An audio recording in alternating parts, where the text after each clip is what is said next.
ጥሩን ትደብቅላታለች። እንግዲህ ይህ የተደራደሩበት ያለ ጉዳይ ምንድነው በማለትም ቀርቦ ይጠይቃቸዋል። ሮዛም ቀጠለች። ከባንቴሮን ጋር ሲማግጡ እጅ ከፈንጅ ያስኩበትን ቪዲዮ የተደራደረችኝ ያለችው ስትልም የሔዋንን ታሪክ ታጋልጥ ገብታለች። በዚህ ሁኔታ ሔዋን ክፉኛ ተደናገጠች። እባክሽን ሮዛ ትናገር እያለችም ልትጠቁማት ፈለገች። ሮዛ ግን ይባስ ነገሩን እያባባሰችው መጣች። ይሁን እንጂ ከዴቭ የተመለሰላት ጥፊ ነበረ። አንቺ ውሸት መቼም አያልቅምና ላምንሽ አልፈልግም፣ አልፈሽ ተቀመጪ በማለት በጥፊ ያጠናገራት። ላለማስደሰት እንዲሁ በጥፊ የመታት ቢሆንም ሔዋንን ግን እንዴት እንደዚህ አይነት ክደት ትፈጽሚብኛለሽ በማለትም ሰደባት። በጣም ነበር የተሸማቀቀችው። እውነትሽን ነው፣ በሰራሽው ወንጀል እንዴትስ በሙሉ አይንሽ ልታይኝ ትችያለሽ? በጣም አዝኜብሻለሁ በማለት ቀጥታ ወደ መጠጥ ቤት ነበር ያመራው። አሁን ላይ ሔዋን ለከፍተኛ ድባቴ ተዳርጋለች። ምትኩም ሮዛ ደግሞ ደስተኛ ናት። ምክንያቱም አንድ ባንድ ዴቭ አውቆላታልና አሁን ሔዋንን አሌሽ የሚልበት ጊዜ ስለደረሰላትም በዚህ ሁኔታ ነገሮች እንዳሰበቻቸው የሄዱላት መስሏታል። ሔዋን ግን አለቀሰች፣ አነባችም። ለባንቴሮንም ነገረችው። አሁን ላይ ዴቭ ሁሉንም ነገር ጠንቅቆ አውቋል። ናይኔ ሳይዋለው እያለች ለከፍተኛ ድባቴ ተዳርጋለች። ዴቭም ተናዶ ቀጥታ ወደ መጠጥ ቤት በማምራት በላዩ እየጠጣ ነው። በጣምም ሰክሯል። ታዲያ ሲመለስ እየተንገዳገደ ሲናገር የነበረው በስካርም ቢሆን ከልቡ ያዘነበትን ነበረ። ሔዋን በጣም ታሳዝኛለሽ፣ አሁን እዚህ ምን ቀረ ብለሽ ነው የተቀመጥሽ ይላታል። ሔዋን ምክንያት ሰክሮና ጠንብዞ የተመለከተችው ዴቭንም ሔዋን እዛ ቆሞ ሁሉንም ነገር ለመስማት አላስቻላትም። ይልቁንስ ወደ መኝታ ክፍል በመግባት ማለቀሰች። ሮዛ እንደ ደህና ወዳጅ ቀርባ ለማበረታታት እየሞከረች ነው። ቢሆንም ግን ሮዛንም በስድብ አጠረቅዳት። በኋላም ተነስቶ ወደ መኝታ ክፍል ሲገባ እያንጎራጎረ ነበረ።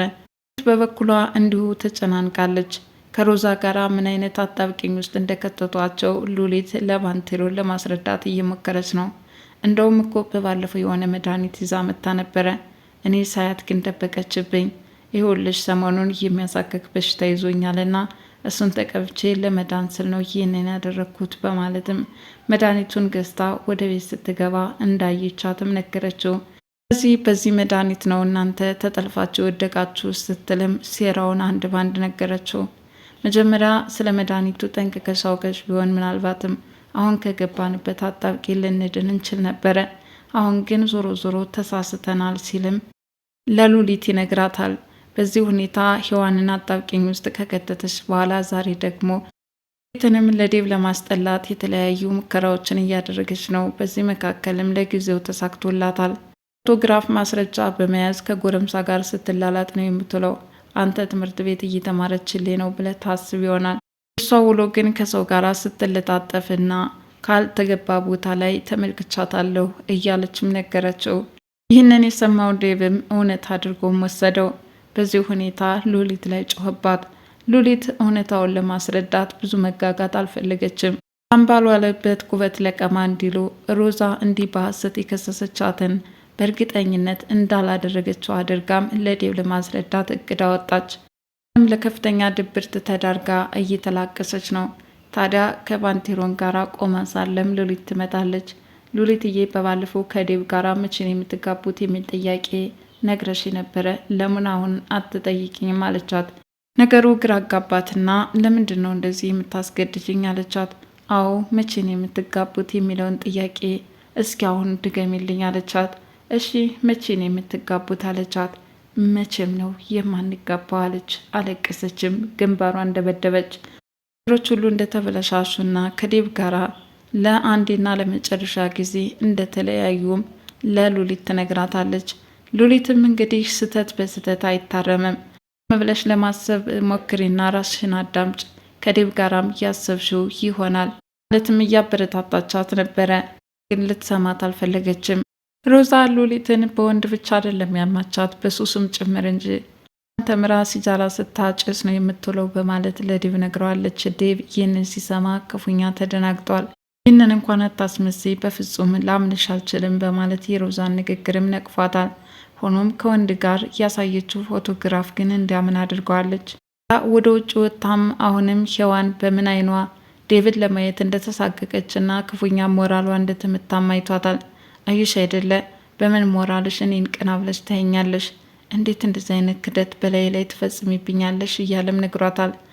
አውቃለሁ ዴቭ፣ አንተ ቦታ እየሰጠኝ አልነበረም። እስኪ አንድ ቀን እንኳን ቆም ብለህ ፍቅርህን ገልጸህልኝ ታውቃለች ስትልም ወቅሰዋለች። እንዲጠይቅና በጸጸት አለንጋም እንዲገረፍ አድርገዋለች። በዚህ ሁኔታ እየተጨናነቀ ያለው ዴቭ ሌላኛው የሮዛና የባንቴሮን ጭቅጭቅ እንዲሁ የምትወዳትን ሔዋን አሳልፈህ ዴቭ ልትድራት ነው ወይ ስትልም ጠይቀዋለች። ምንም እንኳን ውስጤ እያረረም ቢሆን ላንች ስል ግን አደርገዋለሁኝ። የዴቭን ደስታን የምፈልገዋለሁ። ሔዋንም የምትወደውን ብታገባ በላይ ያስደስተኛል።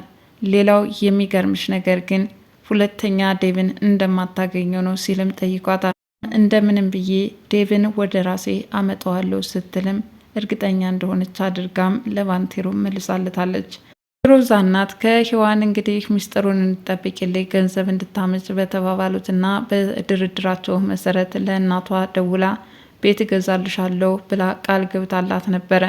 ዛሬ ላይ እናቷ በመደወል ቤቱ ተገኝቷል፣ ብሩን ፈልጊ ሞልቶልሻል ወይ ስትልም ጠይቃታለች። እሷም መቼም ቢሆን እንዳታስቢው እማዬ፣ በፍጹም መስማማት አልቻልንም፣ ገንዘቡንም ላገኝ አልቻልኩም፣ ለአንድ ለሆነ ጉዳይ ከፍየዋለሁ ስትልም ለእናቷ አስረድታታለች። ማጥማት ነበር ያወረደችባት። አንቺን ልጅ ከማለት ይህ እንግዲህ ልጅ ማለት ይቀላል፣ በምን ቀን ነው ግን የወለድኩሽ? አንዱንም ነገር አሳክተሽ አላሳየሽኝም ሲሉም በጣም ዝን ብለውባታል። ሉሊትም ለዴቭ ለማስረዳት ያን ያክል መጋጋት አላስፈልጋትም። ተለጣጥፈሽ ተነስተሻል የተባለችበትን ማስረጃ እውነታውን ራሱ ማጋለጥ እንዳለበትም ወጥታ አሁኑኑ መገናኘት ይኖርብናል፣ ካለበለዚያ ባንቴሮንን እልከዋለሁ ስትልም ዛተችበት። ይህኔ የልጅም ክፉኛ ይፈራል። ምክንያቱም የባንቴሮንን ጥፊና ጡጫ ቀምሷልና። ታዲያ አሁን ከሉሊት ጋር በመገናኘት ቀጥታ ወደ ቤት ይመጣሉ። በበኩሏ ልብሶቿን ሸካክፋ ወደ ውጭ ልትወጣ ነው። እሺ ዴቭ፣ እንግዲህ የመጨረሻ ሰንብቴ ላደርግ ነው እና ተሰናበቴ ትለዋለች። ለየት እንዴት አይነት መፍትሄ ሊሆን ይችላል ይላታል። እና ከዚህ ውጭ ምን ላደርግ እችላለሁኝ? ብዙ ጊዜ ታገዝኩኝ፣ ታይ ልትቀበል አልቻልክም። ስለዚህ የእናንተን ቤት ትቼ ለመውጣት እገድዳለሁ በማለት ሻንጣዋን እየጎተተችም ጉዞ ትጀምራለች። አንድ የምጠይቅ ነገር ቢኖር በመጨረሻ ሁለተኛ ላንገናኝ፣ ይኸው ዛሬ እቅፍ አድርገኝ ያለችም እንዲገልጽላት እየጠየቀችው ነው። ለዛውም በእንባ የታጀበ በሁለት ውዝግብ ውስጥ ነው። ሔዋን በመሄድና በመቅረቷ ብቻ በመሄዷም ደስተኛ አይደለም። እንዳትቀርም ደግሞ ባንቴሮን ጋራ ማግጠውብኛል ብሎ ያስባል። እዚህ ሁኔታ ሁለት ሀሳብ ላይ ሆኖ እየተዋለለ ባለበት ሰዓት ሉሊት ያንን ልጅ አስከትላ ወደ ግቢው ተከስታለች። እንግዲህ የተፈጠረውን ነገር ከኔ ይልቅ አንተ አስረዳ ስትልም ጻለታለች። ታዲያ ይህ ልጅ ወንጀል ያሰራችኝ ራሷው ሮዛ ናት ሲልም ሮዛን አጋልጧል። በስከ መጨረሻም ምን ይፈጠር ይሆን? በሚቀጥለው ክፍል ሔዋን የእነሱን ቤት ለቃ ሻንጣዋን ጠቅላ እውነትም ትወጣለች? ዴቭ ሔዋን እንዳትሄድበት ጥረት ያደርጋል። ትመለስ ሲሆን አብረን የምንከታተል ይሆናል።